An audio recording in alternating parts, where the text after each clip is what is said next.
안녕하십니까. 평신도의 복음 이야기 저자 김학렬입니다. 평신도의 복음 이야기는 성경에 기록되어져 있는 그 말씀들, 우리가 복음이라는 이야기를 많이 이야기를 하는데, 복음의 내용이 어떤 것인지, 복음의 본질이 어떠한 것인지, 그러한 내용들을 이렇게 정리하기 위해서 이 책을 썼습니다. 제가 대학에서 학생들과 같이 성경 공부할 수 있는 기회가 있었는데, 그 학생들과 성경 공부를 하면서 복음의 내용에 대해서 서로 나눈 적이 있습니다. 공부한 적이 있습니다. 그러한 내용들을 정리를 해서 이렇게 책으로 내는 것이 필요하겠다 생각을 해서 이 평신도의 복음 이야기를 쓰게 되었습니다. 이 평신도의 복음 이야기는 1장 성경과 계시라는 주제로 시작을 해서 또 복음에 대한 여러 가지 그 복음이라고 말하는, 성경에서 복음이라고 말하는 그 주제들에 대해서 쭉 14장까지 챕터별로 나누어서 정리를 하였습니다. 오늘은 그 평신도의 복음의 첫 번째 장 성경과 계시라고 하는 주제에 대해서 한번 살펴보도록 하겠습니다. 우리가 보통 사람들이 기독교를 이야기를 할 때 계시의 종교다, 그런 이야기를 많이 하죠. 계시의 종교다라는 이야기는 기독교 교리를 이해하는 데 있어서 계시라고 하는 그 단어가 굉장히 중요한 의미를 나타내고 있다라는 걸 말하죠. 계시의 종교다라고 이야기를 하니까요. 근데 이 계시라는 그 단어의 사전적 의미를 보면, 개는 10개자고 시는 보일시자죠. 그래서 열어서 보여줌 혹은 깨우쳐 보여줌이라는 그 의미로 우리가 이해를 할 수 있습니다. 영어로는 reveal이라는 단어를 쓰죠. 국어사전의 설명은 사람의 지혜로 알 수 없는 진리를 신이 가르쳐서 알게 함, 이렇게 되어져 있습니다. 사람의 지혜로 알 수 없는 진리가 있는데 그것을 신이 가르쳐서 알게 해야지만 알게 되는, 그것을 계시라고 이야기를 한다는 거죠. 우리 성경은 성경의 내용을 보면 여러 가지 그 다양한 내용들로 기록되어져 있습니다. 그런데 그 기록된 내용이 다가 아니라 그 안에는 사람의 지혜로 알 수 없는 진리가 그 속에 담겨져 있다라는 것을 의미하는 거게 되겠죠. 기독교를 계시 종교라고 이야기를 했으니까. 그래서 감추어진 본질적 내용이 있고 사람의 지혜로 스스로 알 수 없다는 것이고, 그렇지만 그 내용은 알아야 되는 건데 그것을 알기 위해서는 인간보다 우월한 존재, 곧 하나님이 되겠죠. 하나님의 도움이 있어야지만 성경 안에 감추어진 어떤 계시적 본질을 알 수 있게 된다는 거죠. 그것이 하나님의 진리고 결과적으로는 어떤 복음의 소식, 복음의 본질적 내용들이 성경 안에 감추어져 있다는 것입니다. 겉으로 드러난 기록된 내용으로서는 그 하나님의 계시적 본질을 알 수 없고, 하나님께서 그것을 깨달아 알 수 있게 해 주셔야지만 그 내용을 알 수 있다라는 의미가 되겠습니다. 히브리서 8장 5절을 보면은요, 그들이 섬기는 것은 하늘에 있는 것의 모형과 그림자라. 모세가 장막을 지으려 할 때에 지시하심을 어둠과 같으니 이르시되 삼가 모든 것을 산에서 내게 보이던 본을 따라 지으라 하셨느니라, 이렇게 되어져 있죠. 그들이 섬기는 건 이스라엘 사람, 유대인들이 이야기하고 있는 거죠. 그들이 과거에 구약 성경에서 나타나는 것처럼 하나님을 섬기기 위해서 율법의 내용에 따른 율법을 따라서 제사도 지내고 성전에 가서 예배도 하고 그런 일들을 했는데, 그러한 내용들이 그들이 섬긴 거는, 겉으로 드러난 내용은 모형과 그림자를 섬겼다라고 그래요. 이스라엘 사람들이 지키려고 했던 율법, 그들이 했던 제사, 여러 가지 그런 내용들은 모형과 그림자는 거죠. 그리고 그 안에는 하늘에 있는 이 본질적 진리가 되겠죠. 이 하늘에 있는 것을 모형과 그림자를 했기 때문에 그들이 율법을 지키고 또 제사도 드리고 여러 가지 희생제나 많은 일들을 했는데, 그 속에 담겨져 있는 하나님께서 드러내서 알리기를 원하시는 참것, 하늘에 있는 본질의 의미가 있는데 그것을 반드시 그들이 깨달아 알았어야 한다라는 것이 되게 되겠죠. 히브리서 9장 23, 24절을 보면 그러므로 하늘에 있는 것들의 모형은 이런 것들로서 정결하게 할 필요가 있었으나 하늘에 있는 그것들은 이런 것들보다 더 좋은 제물로 할지니라. 그리스도께서는 참 것의 그림자인 손으로 만든 성소에 들어가지 아니하시고 바로 그 하늘에 들어가사 이제 우리를 위하여 하나님 앞에 나타나시고. 여기 보면 하늘에 있는 것들의 모형이라는 말, 그것을 참 것이고 참 것의 그림자라는 말을 사용하고 있죠. 하늘에 있는 것, 참 것, 본질적 진리, 그리고 겉으로 난 모형, 그림자가 서로 구분되고 있습니다. 성경, 지금 이번 장은 성경과 계시된 내용을 보고 있기 때문에 성경 안에 기록되어져 있는 모형이나 그림자만 가지고 이해하면 안 되고 그 속에 담겨져 있는 본질적 진리, 참것, 그런 내용들을 알아야 한다는 것을 이야기하고 있습니다. 히브리서 10장 1절은 율법은 장차 올 좋은 일의 그림자일 뿐이요 참 형상이 아니므로 해마다 늘 드리는 같은 제사로는 나오는 자들을 언제나 온전하게 할 수 없느니라. 여기 보면 율법에 대해서 이야기하고 있는데 율법은 장차 올 좋은 일이 있고 그것의 그림자일 뿐이라는 것이죠. 참 형상이 아니라는 것입니다. 장차 올 좋은 일이 이것이 참 형상이고 율법은 그림자뿐이라는 거예요. 그러면 우리도 구약 성경의 율법을 읽을 때에 겉으로 드러나 있는 그 내용만 이해해서는 안 되고 그 속에 담겨져 있는 장차 올 좋은 일, 참 것이 무엇인지를 깨달아 알아야 한다라는 것을 알 수 있습니다. 신약으로 넘어와서 마태복음 13장 34절에 35절의 내용을 보겠습니다. 예수께서 이 모든 것을 우리에게 비유로 말씀하시고 비유가 아니면 아무것도 말씀하지 아니하셨으니 이는 선지자를 통하여 말씀하신 바 내가 입을 열어 비유로 말하고 창세부터 감추인 것들을 드러내리라 함을 이루려 하심이라. 예수님께서 말씀을 하셨을 때 비유가 아니면 아무것도 말씀하지 아니하셨다고 그래요. 예수님, 우리 신약 성경을 읽어보면 예수님께서 여러 많은 말씀을 하시는데 많은 부분이 그 비유를 들어서 말씀하신 것을 알 수 있습니다. 비유가 아니면 주로 말씀을 이제 하실 때 비유를 통해서 했는데 그렇게 하신 이유는 뭐냐면 감추인 것들을 드러내기 위해서. 감추인 것이 드러나는 이것이 뭡니까? 계시잖아요. 그죠? 그러니까 성경 안에 감추인 것들이 있고 그것을 계시하시기를 원하셔요. 하나님께서.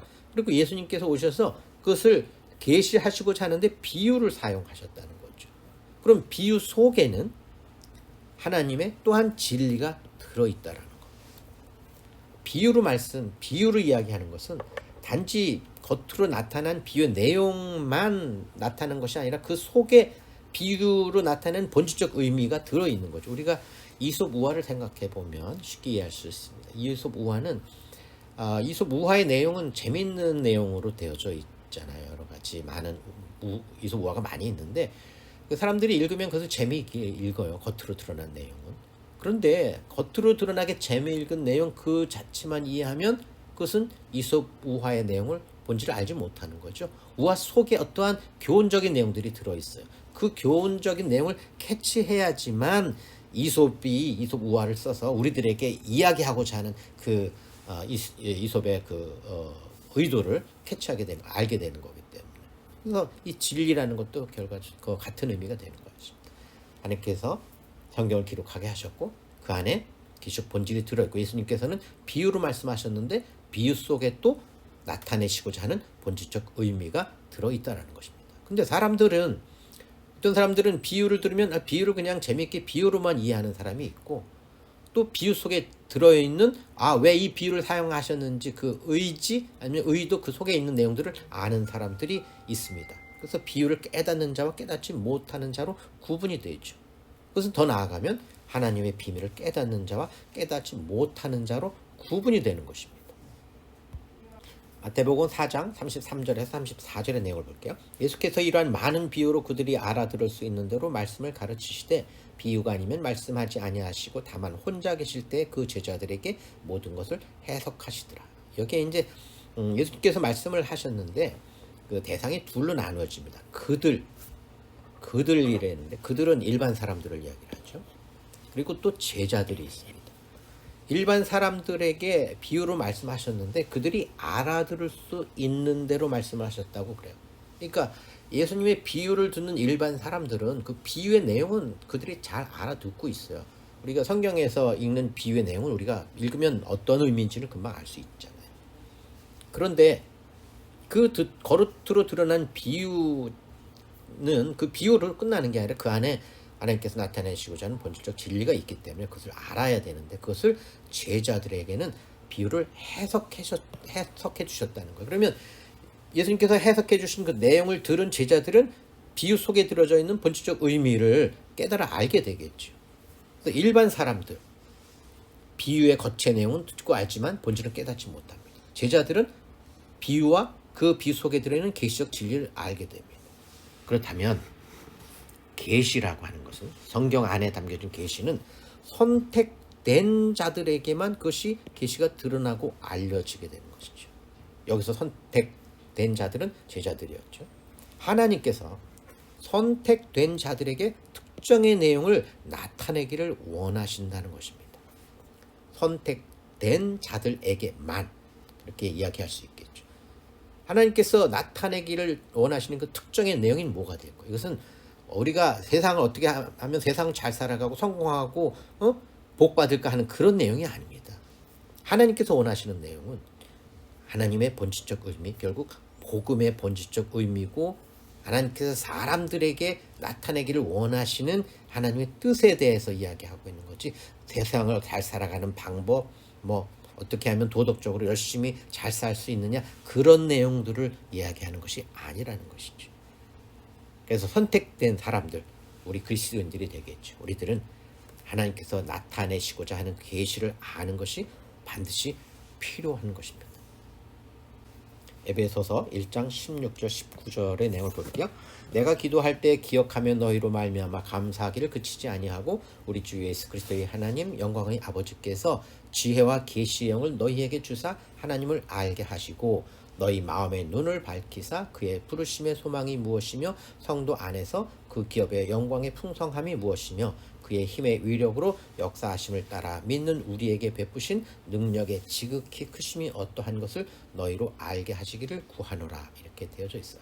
자, 이 내용은 사도 바울이 에베소 교인들에게 보낸 편지의 내용의 일부입니다. 그런데 16절에 보면 내가 기도할 때, 사도 바울이 에베소 교인들을 위해서 기도했는데 무엇을 기도했냐면 두 가지를 이야기를 하죠. 17절에 하나님께서, 아버지께서 지혜와 계시의 영을 그들에게 주어서 하나님을 알게 해주십시오라고 기도를 한다는 겁니다. 지혜와 계시의 영을 그들이 받을 때 그들이 하나님을 알게 된다는 거죠. 여기서 알게 하시고 해서 이제 알다라는 단어를 에피그노시스라는 헬라어를 썼는데요. 이 에피그노시스는 에피라는 말과 기노스코라는 단어의 합성어입니다. 에피는 누구누구에 대해서 어떤 대상을 강조하는 단어고요. 기노스코라는 단어는 알다라는 단어인데, 이 기노스코, 알다라는 단어는 우리가 성경을 읽을 때에 그 신약 성경에서 아주 굉장히 중요한 의미를 갖는 단어 중에 하나입니다. 기노스코는 대상을 아는데 그 대상의 본질을 정확하게 깨달아 아는 것을 이야기를 합니다. 그런데 그 깨달아 아는 것이 객관적 근거에 의해서 알아야 되고, 그리고 구체적으로 알아야 되고, 그리고 실체적으로 알아야 됩니다. 그리고 그것을 체험적으로 알아야 됩니다. 자기가 체험할 수 있는, 그리고 개인적으로 알아야 됩니다. 그 자기가 깨달아 안 내용이 자기에게 직접적으로 관련이 되고 자기에게 직접 적용되는 그러한 의미로서 깨달아 알아야 되는 것을 기노스코라고 합니다. 이 기노스코라는 단어는 앞으로도 몇 번 더 언급이 될 텐데 아주 중요한 단어 중에 하나입니다. 그래서 하나님을 기노스코하게 된다는 거죠. 하나님이 어떠한 분이신지에 대해서 정확하게 객관적이고 구체적이고 실제적이고 체험적이고 개인적으로 하나님을 알게 된다는 거예요. 그런데 어떻게 해서 알게 되냐면 지혜와 계시의 영을 그들이 받을 때에 하나님을 그렇게 알 수 있게 된다는 것입니다. 지혜와 계시의 영을 받지 못하면 하나님을 기노스코 할 수 없다는 말이 되는 거죠. 그렇기 때문에 사도 바울이 에베소 교인들에게 그것을 기도한 것입니다. 왜? 하나님을 아는 것이 그렇게 너무나 중요하기 때문에 하나님을 알아야지만 하나님께서 말씀하신 성경, 하는 기록, 성경의 기록이 하나님의 말씀이라고 하는 걸 우리가 인정하게 되고 또 믿게 되고 신약 성경으로 넘어와서 예수님 말씀하신 그런 모든 것들이 하나님께서 우리들에게 나타내시려고 하는 의미가 무엇인지를 우리가 알고 그다음에 믿을 수 있게 되기 때문에 하나님을 올바로 아는 것이 제일 중요하게 되는 거죠. 모든 신앙의 시작점이 하나님을 올바로 아는 것이 중요하게 되는 거겠죠. 자, 그리고 두 번째는 마음의 눈을 밝혀서 여러 가지 내용들이 있죠. 부르심의 소망 이런 것들이 있는데 결과적으로는 알게 하시기를 구하노라. 여기서 알다라는 단어는 에이도라는 단어를 헬라어 단어를 썼어요. 그 에이도라는 단어는 영어로는 see, perceive 이렇게 했는데 우리말로는 알다, 보다, 감지하다 그렇게 해석할 수 있어요. 그런데 이 see라는 단어는 우리가 눈으로 볼 때도 이렇게 see라는 단어를 쓰죠. 그런데 이 알다라는 에이도라는 단어의 의미는 눈으로 봐서 피상적으로만 보는 게 아니라 감지한다, 그 뜻을 파악한다라는 의미가 되는 거죠. 영어로 이야기할 때 이제 어떤 사람들이 영어로 뭐라고 이야기했을 때 미국 사람들이 대답했을 때 보면 I see 이렇게 이야기하거든요. 근데 I see라는 거는 내가 본다라는 게 아니라 알겠다. 내가 알았어 무슨 뜻인지 감 잡았어 그런 말이잖아요. 근데 단어는 see라는 단어를 쓰죠. 그래서 이제 에이도라는 단어는 이렇게 눈으로 어떤 사물을 보는 것처럼 그 대상을 정확하게 파악해서 아는 것을 이 에이도라는 단어를 써요. 그래서 18절에 너희의 마음의 눈을 밝히사 너희로 알게 하시기를. 그래서 알다라는 단어를 에이도를 썼어요. 왜? 눈을 밝혀, 눈을 떠야지만 see 할 수 있는, 알 수 있는 거니까. 그런데 알게 되는 대상이 뭐냐면 부르심의 소망이 무엇인지, 그리고 성도 안에서 그 기업의 영광의 풍성함, 하나님의 역사심을 따라 믿는 우리에게 베푸신 능력의 큼, 이런 것들을 너희들로 알게 하시기를.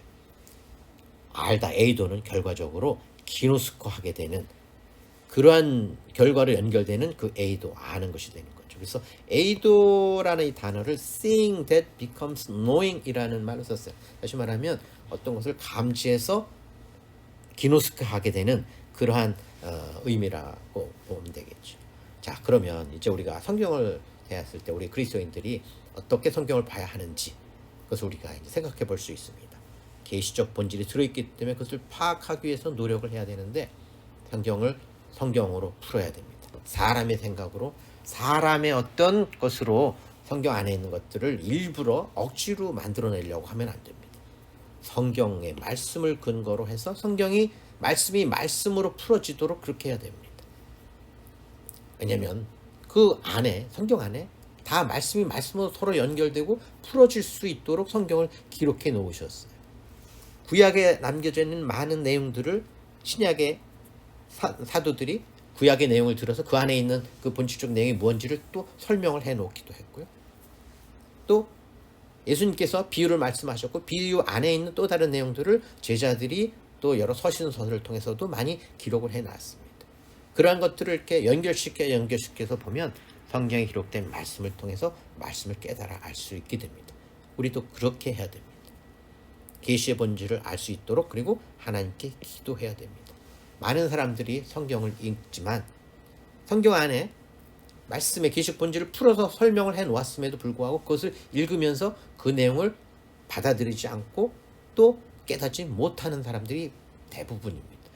하나님을 알지 못하는 사람은 그들이 성경을 읽어도 성경의 본질을 깨닫지 못해 거기 본질적인 내용들을 기록해 놨음에도 불구하고 깨닫지 못합니다. 왜? 그들은 하나님께 택함을 받은 사람들이 아니기 때문에 그렇습니다. 그렇지만 우리 그리스도인들은 하나님께서 기록해 놓으신 계시의 본질을 알 수 있도록 늘 하나님께 기도하고, 무엇을 기도하냐면 지혜와 계시의 영을 달라고 기도해야 되고 우리의 마음의 눈을 열어달라고 기도해야 됩니다. 그래야지만 우리가 계시적 본질을 알게 되기 때문입니다. 자, 정리하면 성경의 기록은 사람들이 쉽게 이해할 수 있는 내용들로 기록이 되어져 있습니다. 이스라엘의 역사나 자연에 대해서 쭉 많은 내용을 기록을 했고요. 또 인간관계에 대해서도 많이 기록을 해놨어요. 그런 내용들을 우리가 읽으면 어떤 내용인지 알죠. 그러나 그것만이 아니고 그 안에 담겨져 있는 핵심적, 본질적 내용들이 있기 때문에 그 기록된 성경 내용 속에 감추어진 계시적 본질을 우리가 파악해야 되고 거기에는 하나님의 도움이 있어야 하기 때문에 우리는 하나님께 기도해야 되는 것입니다. 하나의 예를 들어볼게요. 한자 천자를 가지고 예를 들어보면 초등학교 한 1, 2학년쯤 되는 학생이 있다고 가정을 하고 그 학생이 이제 한 천자를 이렇게 보고 있는데 그 학생은 천자를 이렇게 보고 있지만 그것이 어떤 글인지를 알지 못하죠. 그때 이제 그 아이의 아빠가 옆에 있다가 그것은 천이라고 있는 거야 라고 알려주면 그 초등학생은 그 한자 천을 보고서 천이라고 읽습니다. 그렇지만 아직까지도 그게 무엇을 의미하는지는 몰라요. 왜? 그것을 아직 배우지 못했기 때문에. 그때 옆에서 아빠가 그것은 하늘이라는 뜻이야. 그래서 우리가 하늘천 이렇게 하지. 그러면 그 다음부터 그 아이는 천자를 보면서 천이라고 읽고 하늘이라고 이해를 하게 됩니다.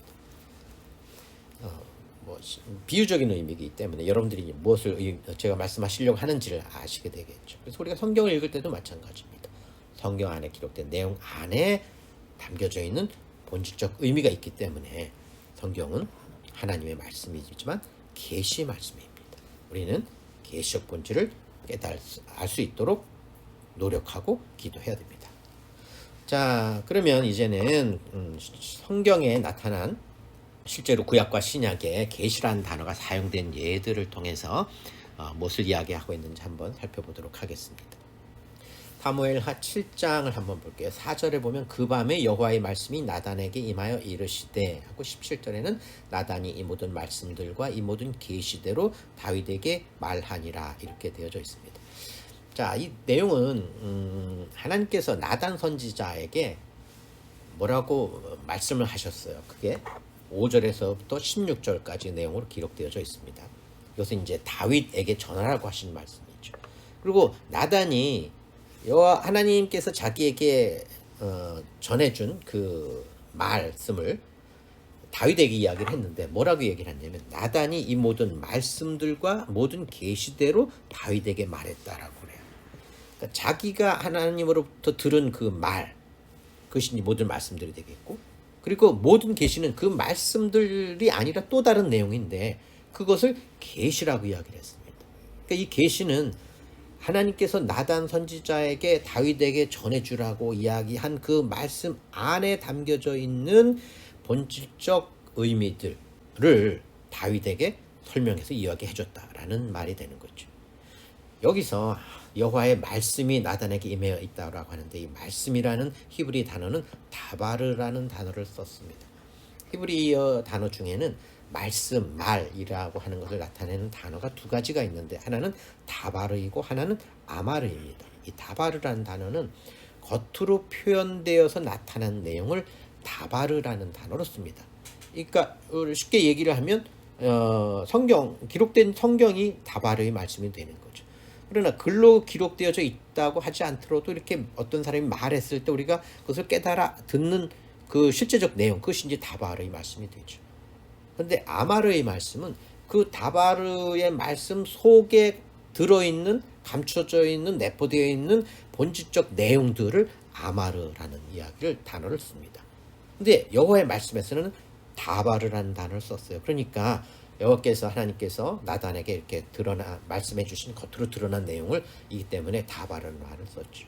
그 다음에 여기서 계시라는 단어가 히브리어로 하키자연이라는 단어로 사용되어 있는데 하는 정관사 더에 해당됩니다. 그리고 키자연이 계시라는 단어에 해당됩니다.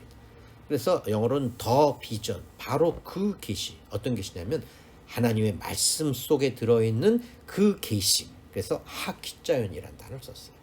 그래서 여기서 말하는 말씀들과 이 모든 계시라고 하는 것은 나단에게 전해진 하나님의 말씀 5절에서부터 16절까지 내용과 그 속에 감추어진 묵시적 본질이 있는데 그것을 나단이 다윗에게 이야기를 했다라는 말이 되는 것입니다.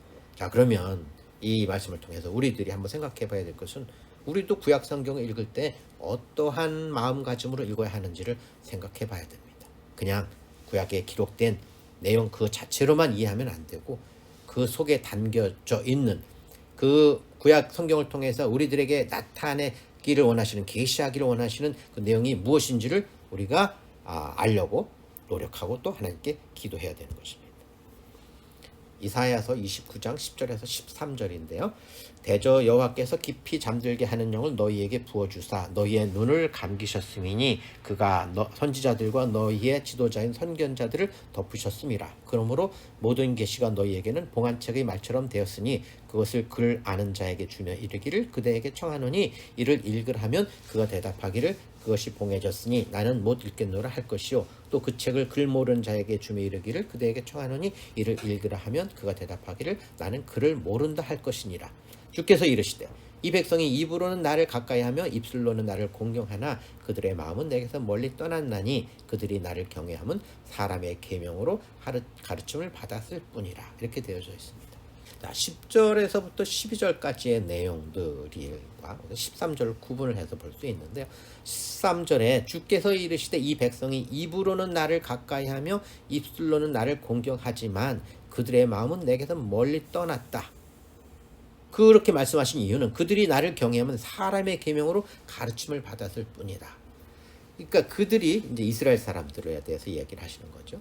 이스라엘 사람들이 하나님을 경외하고 하나님께 예배하고 하나님을 경배한다고 하는데 그들이 하는 것은 사람의 계명을 따라서 하고 있다라는 거죠. 사람의 계명. 하나님의 계명, 하나님이 원하시는 대로 하는 게 아니라 사람의 계명으로 따르고 있다라는 거죠. 그런데 이스라엘 사람들이 했던 것들은 구약에 나타난 그 율법을 따라서 했어요. 율법을 따라서 그들이 제사도 지내고 또 여러 가지 성전에 가서 여러 가지 일을 하고 또 많은 일들을 했죠. 율법을 지키기도 하고. 그런데 그들은 열심히 했는데 하나님께서는 이사야를 통해서 그렇게 말씀하시는 거예요. 그들이 사람의 계명으로 가르침을 받았다. 왜? 율법이나 구약에 기록된 내용 안에 있는 본질적 그 계시적 내용을 깨닫지 못하고 겉으로 드러난 것만을 가지고 그것에 따라서 했기 때문에 그것은 하나님께서 원하시는 것이 아니라 사람의 계명대로 한 거다. 그렇게 한 그들은 뭐냐면 그들이 눈이 감겼기 때문에 그렇다는 거예요. 눈을 뜨고 구약 성경을 읽고 자연스럽게 읽은 내용을 따라 하고 있지만 그들은 눈을 감긴 것과 마찬가지예요. 왜냐하면 그 속에 감춰져 있는 내용들을 깨닫지 못하기 때문에. 그러니까 그들에게는 모든 계시가 구약 성경 안에 담겨져 있는 본질적 진리가 봉화책의 말처럼 되었어요. 책을 덮어놓고 그들이 책을 본다고 해서 책을 읽을 수가 없죠. 내용을 알 수가 없죠. 그들이 구약책을 읽고 있지만 실제로는 읽은 게 아니라는 거예요. 왜? 그 안에 있는 본질적 의미를 깨닫지 못하기 때문에. 그러면서 그들은 얘기하는 거예요. 봉해졌으니 나는 못 읽겠노라 한다는 거예요. 자기네 읽었지만 그 안에 있는 본질을 깨닫지 못한 것이기 때문에 봉해져서 못 읽는 것과 마찬가지다라는 거죠. 또 책을 글 모르는 자에게 주면서 읽으라 그러면은 글을 읽지 못하는 사람이 내가 글을 어떻게 읽겠느냐, 나는 글을 모르는데. 마찬가지라는 거예요. 이스라엘 사람들이 구약 성경을 읽으면서 겉으로 드러난 것만을 가지고 따라서 하면 그들은 글 모르는 사람이 글을 못 읽는 것과 마찬가지라는 거지. 하나님께서 계시의 영을 주시지 않으면 성경은 봉안책이고 읽지 못하는 글에 해당된다. 그것에 불과한다는 거예요. 그렇게 되면 안 되는 거죠. 성경 안에 계시된 아말의 말씀을 우리는 발견해야 됩니다. 그리고 그 아말의 말씀과 사람의 계명이 어떻게 다른지 구분할 수 있어야 됩니다. 우리 구약 성경을 읽을 때 그래서 정말로 집중해서 또 기도하면서 그 안에 드러난 하나님의 본질적 의미가 무엇인지를 깨달아 알기 위해서 그렇게 노력하고 또 기도해야 됩니다.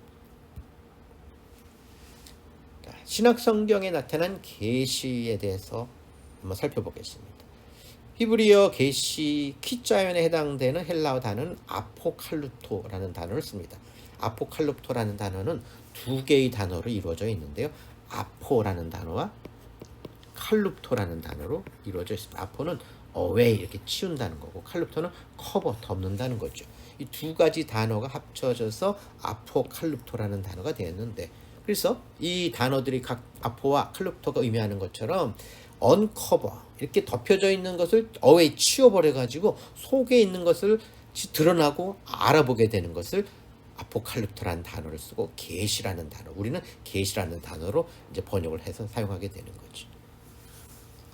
영어 단어는 리빌이라는 단어로도 해석을 합니다. 리빌, 이렇게 들춰내서 보인다는 거죠. 또 bring to light라고도 또 해석을 했어요. 이건 뭐냐면 어둠 속에 있으면은 그 어떤 사물을 우리가 알지 못하죠. 그런데 그것이 빛이 있는데 이렇게 드러나게 되면 그 사물의 내용을 우리가 파악해서 알 수 있는 것처럼 계시라고 하는 것은 그런 것입니다.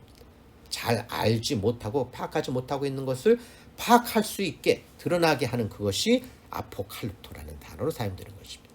마태복음 10장 26절에 보면 그런즉 그들을 두려워하지 말라. 감추인 것이 드러나지 않을 것이 없고 숨은 것이 알려지지 않을 것이 없느니라. 여기에 감추는 것과 드러나는 것이 대조가 되고 있고 숨겨지는 것과 알려지는 것이 대조가 되고 있죠. 여기서 감추다라는 단어가 칼룹토, 커버. 아까 헬라어 단어에서 아포칼립토, 계시에서 사용되었던 그 칼룹토 단어죠. 그리고 드러나다는 아포칼립토예요. 계시하는 거죠.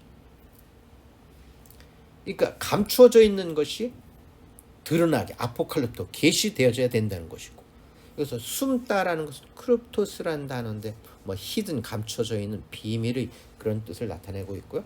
알려지다는 기노스코의 수동태입니다. 기노스코 앞에 설명했던 내용이죠. 본질을 정확히 깨달아 아는 그것에 이제 수동태로 되어져 있습니다. 그러면 이 이야기는 뭐냐면 감추어지고 숨겨져 있지만 드러나고 알려져야 될 내용들이 있다는 거죠. 성경 안에. 그 내용들은 그리스도인들에게 반드시 드러나고 알려져야 되는 것입니다. 그러면 감춰지고 숨겨져 있지만 드러나고 알려져야 될, 계시돼야 될 그 내용이 무엇이냐? 그것을 우리가 알아야 되겠죠. 그것을 알아야지만 우리가 하나님의 그 진리를 알게 되는 거기 때문에. 다시 말하면 하나님께서 성경을 통해서 나타내시려고 하는 계시적 본질의 내용이 뭐냐? 핵심적 내용이 뭐냐 하는 걸 우리가 알아야 됩니다. 지금부터는 그 내용이 어떤 내용들이 어떠한 내용들인지 간략간략하게 한번 살펴보도록 하겠습니다. 마태복음 11장 25절에서 27절의 내용인데요. 그때 예수께서 대답하여 이르시되 천지의 주제이신 아버지여 이것을 지혜롭고 슬기 있는 자들에게는 숨기시고 어린 아이들에게는 나타내심을 감사하나이다. 옳소이다. 이렇게 된 것이 아버지의 뜻이니이다. 내 아버지께서 모든 것을 내게 주셨으니 아버지 외에는 아들을 아는 자가 없고 아들과 또 아들의 소원대로 계시를 받은 자 외에는 아버지를 아는 자가 없느니라. 예수님께서 이제 하나님께 기도하는 내용을 좀 기록하고 있는데요. 그 기록 내용을 보면 25절에 보면 이것을 누군가에게는 숨기시고 누군가에게는 나타내셨다는 거죠. 그렇다면 이것이라고 하는 이것에 해당되는 내용은 누군가에게는 숨겨지기도 하고 누군가에게는 나타내지기도 하는 거예요.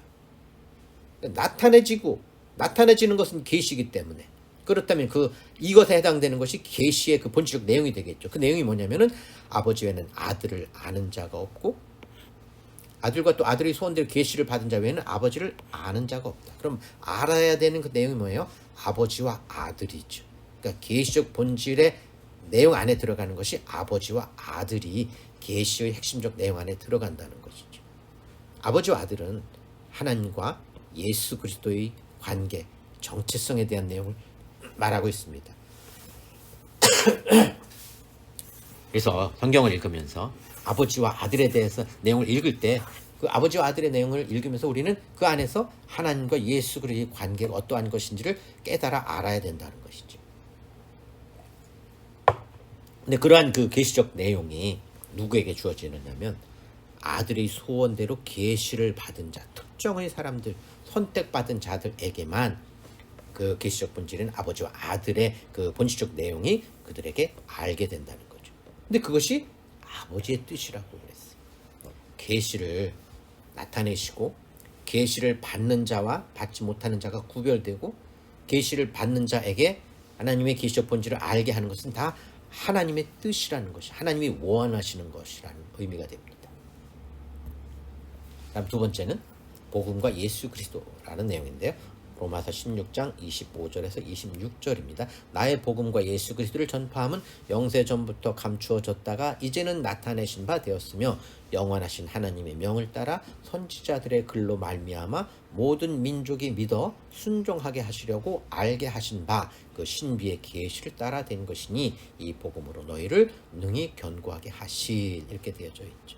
전체적인 내용을 보면 나의 복음과 예수 그리스도를 전파하면, 이거 사도 바울이 이제 로마서 교인들에게 쓴 편지죠. 그 편지 내용이니까 사도 바울이 무엇을 전파했냐면 복음과 예수 그리스도를 전파했다고 그래요. 근데 이 복음과 예수 그리스도라는 그 내용이 어떻게 되냐면 신비의 계시를 따라서 되는 거라는 거죠. 복음과 예수, 전파한 복음과 예수의 내용은 계시를 통해서 나타나게 되는 것이라는 거예요. 영세전부터 감춰졌다가 나타내신, 여기서 나타내신 이 계시거든요. 그러니까 그 영세전부터 감춰졌다가 나타내신, 다시 말하면 계시되어진 내용의 핵심 안에 복음과 예수 그리스도라는 것이 들어있다라는 거죠. 우리가 그러면 성경을 읽으면서 그 안에서 복음의 본질적 내용이 뭔지, 예수 그리스도에 대한 본질이 뭔지를 우리가 깨달아 알아야 된다는 거죠. 근데 이런 것을 나타나게 하신 그 과정을 보면 선지자들의 글 속에 계시로 기록되어져. 선지자들의 글이 뭡니까? 구약의 내용이잖아요. 그러면 구약의 내용 안에 뭐가 들어있다는 거예요? 복음의 본질적 내용이 구약의 내용 안에 감추어져서 그 안에 담겨져 있다는 거죠. 예수 그리스도의 내용도 구약의 내용 안에 감춰져서 숨겨져 있다는 것이죠. 근데 그것이 이제 알게 되고 나타내게 되는 거죠. 그래서 알게 하다는 알다 기노스코의 수동태로 되어져 있으니까 그 하나님께서 우리로 하여금 알도록 만들어 주신다라는 의미가 되는 거고요. 나타나다라는 단어는 파네로라는 헬라어 단어를 썼는데 이것도 파네로의 수동태요. 그러니까 우리들에게 뭔가 어떤 본질적 그 진리가 나타나게 되고 분명하게 드러나게 되는 그것이 다 수동태로 되어져 있기 때문에 하나님께서 우리들에게 그렇게 해 주셔야지만 우리가 그것을 알게 되고 확인하게 된다는 의미가 되는 것이죠. 계시의 주체가 하나님이다라는 내용을 우리가 한 번 더 확인해 볼 수 있고요. 그리고 이제 계시를 받은 자는 나타낸 바를 알게 되는데, 이렇게 계시를 따라서 복음과 예수 그리스도 이런 내용을 드러내신 이유는 뭐냐면 그것을 믿고 순종하게 하기 위해서 그렇게 하신 거죠. 하나님께 성경을 기록하신 이유는 성경 안에 하나님의 진리를 담아 놓으셨어요. 그리고 그것을 계시를 통해서 하나님께서 택하신 자들에게 계시적 본질을 깨달아 알게 해주세요. 그렇게 하신 이유는 그 깨달아 안 내용을 알고 기노스코하고 그리고 믿고 순종하는 것이 그게 하나님의 뜻이기 때문에 하나님께서 그렇게 하셨다는 거죠. 그럼 우리는 성경 읽을 때 하나님의 뜻대로 그렇게 해야 됩니다. 성경 읽으면서 그 안에 담겨져 있는, 감춰져 있는 본질적 진리를 깨닫기 위해서 노력하고 기도하고 깨달아진 그 내용을 우리가 알았으면 이제는 믿고 그리고 순종해야 되는 것입니다. 그것이 하나님의 뜻이기 때문에 그렇습니다. 그리고 이러한 것은 하나님께서 영세전부터 세우신 하나님의 계획 안에 있었습니다. 성경을 기록하게 하는 것도, 기록된 성경을 읽고 깨달아 알고 믿고 순종하게 하는 것도 하나님의 큰 계획 안에, 이미 창세 전에 하나님의 큰 계획 안에 있었고, 그것이 이제 나타내어서 우리들에게 지금 하나님 말씀이 들려지고 있고 우리가 읽고 깨닫고 또 지금 믿고 순종하면서 하나님의 자녀로 살아가게 되는 거죠. 다음 세 번째는 믿음과 의에 대한 내용입니다. 로마서 1장 17절은 복음에는 하나님의 의가 나타나서 믿음으로 믿음에 이르게 되나니 기록된 바 오직 의는 믿음으로 말미암아 살리라 함과 같으니라, 이렇게 되어져 있고요. 야고보서 3장 23절 24절에는 믿음이 오기 전에 우리는 율법 아래에 매인 바 되고 계시될 믿음의 때까지 갇혔느니라. 이같이 율법이 우리를 그리스도께로 인도하는 초등교사가 되어 우리로 하여금 믿음으로 말미암아 의롭다 하심을 얻게 하려 함이라, 이렇게 되어져 있는데, 복음에는 하나님의 의가 나타나서, 로마서에 나타나서에 해당되는 것이 바로 계시라는 단어입니다. 아포칼립토, 뭐가 계시되어져 있다는 거예요? 하나님의 의가 성경 안에, 복음 안에 들어있다는 거죠. 하나님의 의가 무엇을 의미하는지, 본질적 의미가 무엇인지를 성경 안에 담아 놓으셨다는 거죠. 야고보서에서는 계시될 믿음이라고 하죠. 믿음도 계시되어져 있다는 거예요. 믿음이라고 하는 것의 본질, 믿음의 본질이 무엇인지, 어떻게 무엇을 믿어야 되고 그 믿음으로 인해서 어떤 일이 일어나는지, 이런 것들을 다 성경 안에 기록해냈다는 거죠. 복음 안에 의가 계시되어져 있고 의는 전적으로 믿음에 의해서 이루어진다는 거죠. 그런데 믿음은 그리스도로 연결돼요. 왜냐하면 그리스도께로 인도하는 그리고 믿음으로 말미암아 의롭게 되는 이런 내용을 기록하고 있기 때문에 믿음은 그리스도로 연결되고 그리스도를 믿는 자는 또 의로 연결이 되는 거죠.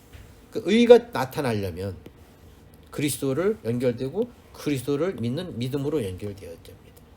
믿음과 의 관계는 비밀이며 계시의 내용입니다.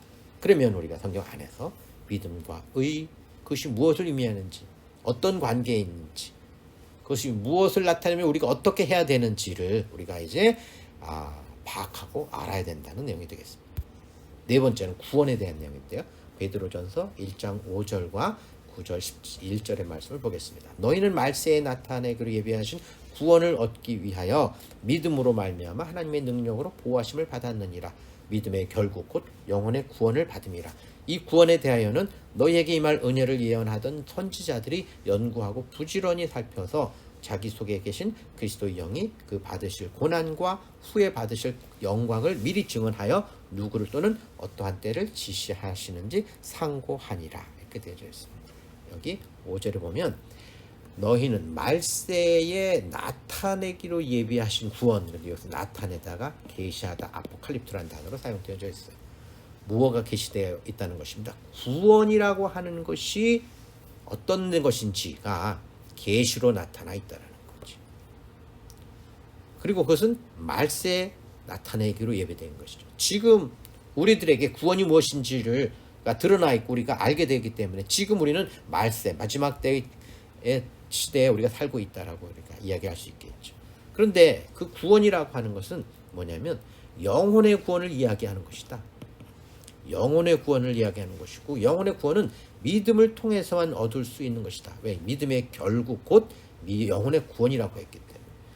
성경 안에 구원이라고 하는 것이 계시되어져 있는데 그 계시된 구원이라고 하는 것은 영혼의 구원을 이야기를 하는 거고 그 영혼의 구원은 믿음을 통해서만 얻을 수 있게 되는 것이다. 근데 앞에서 믿음이라고 하는 것도 계시되어져 있다고 그랬죠. 믿음과 의의 관계가 계시되어져 있다고 했죠. 그래서 믿음과 의 그리고 영혼의 구원이 어떻게 연결되는지를 우리는 성경을 통해서 깨달아 알아야 되는 거죠. 근데 이제 이러한 내용들, 영혼의 구원, 믿음, 의 관계 이런 것들은 선지자들이 연구하고 살핀 내용이에요. 선지자들이 연구하고 살폈다는 이야기는 구약 성경의 선지사 안에 믿음과 구원과 의와 이러한 내용들이 구약 성경 안에 이렇게 담겨져 있다는 거예요. 거기에 감춰져 있다는 거예요. 거기에 계시되어져 있다는 거예요. 구원이 무엇인지, 무엇을 믿어야 하는지 이런 내용들이 우리가 구약 성경을, 물론 신약 성경은 당연하지만 구약 성경 안에서도 이런 내용들을 파악해서 알아야 된다는 거죠. 고난받고 영광을 받게 되는 그리스도에 대해서 선지자들이 연구하고 부지런히 살폈는데 그 그리스도가 누구인지 그리고 언제 나타날지에 대해서 성경 안에 이미 다 그것을 계시하고 있다는 것이 되겠습니다. 자, 마지막으로 계시록 1장 1절의 내용을 보겠습니다. 예수 그리스도의 계시라 이는 하나님이 그에게 주사 반드시 속히 일어날 일들을 그 종들에게 보이시려고 그의 천사를 그 종 요한에게 보내어 알게 하신 것이라. 자, 여기 알게 하다라는 헬라어 단어는 세마이노라는 단어인데 이것은 give a sign, 표징, 신호를 주다라는 단어예요. 그러니까 요한에게 표징, 신호를 주었다라는 거예요. 무엇가?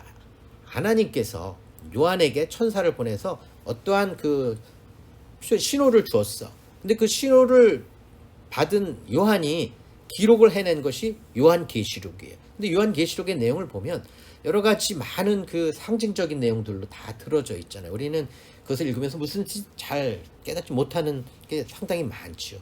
상징적으로 되어져 있기 때문에. 그런데 그러한 표징과 상징, 그림자로 기록된 요한계시록의 그 본질적 내용은 뭐냐면 예수 그리스도의 계시라는 거예요. 다시 말하면 요한계시록에 기록된 그 내용들 안에는 예수 그리스도를 깨달아 알기 위한 그러한 내용들이 계시로 기록되어져 있다는 거예요. 상징으로 기록되어져 있다는 거예요. 근데 그런 것들을 알려고 하면 어떻게 돼요? 하나님의 영을 통해서만 그 본질을 알 수 있게 되는 거죠. 많은 사람들이 요한계시록을 해석하다가 잘못 해석하고 인간적으로 이상하게 해석해가지고 이단이 되는 경우가 많이 있죠. 구원파 또 많은 부분들 이제 제가 다 기억은 못하지만 상당 부분의 이단들이 계시록을 가지고 인간적으로 세상적으로 그것을 풀다가 이단으로 빠지는 경우가 상당히 많죠. 요한계시록의 내용은 어떤 인간적인 세상적인 물질적인 그런 것들만을 나타내는 것이 아니라 그 안에 예수 그리스도에 대한 내용을 나타내기 위한 것이기 때문에 우리가 요한계시록 읽을 때에는 항상 거기서 예수 그리스도에 대한 내용이 무엇인지를 깨달아 알아야 되는 것입니다. 자, 그래서 오늘 한 내용을 요약 정리를 하면 성경은 하나님의 계시와 복음의 내용을 기록한 것입니다. 그 성경된 기록 안에 하나님의 계시록 본질과 복음의 본질들이 들어있는 것입니다. 그것들은 모형과 그림자나 상징이나 비유 등으로 기록되어져 있지만 그 안에 계시적 본질이 있으면서 그것은 드러나야 됩니다. 우리들에게. 그것이 하나님의 뜻이기 때문에. 본질이 감춰져 있지만 특정인들에게는 그 비밀이 알려지도록 되어져 있습니다. 우리는 성경을 읽으면서 그 계시적 본질을 알 수 있도록 기도하면서 또 말씀을 따라서 말씀대로 그 본질적 내용을 깨달아 알 수 있도록 노력해야 됩니다. 이것이 성경과 계시에 대한 내용을 말씀드렸습니다. 감사합니다.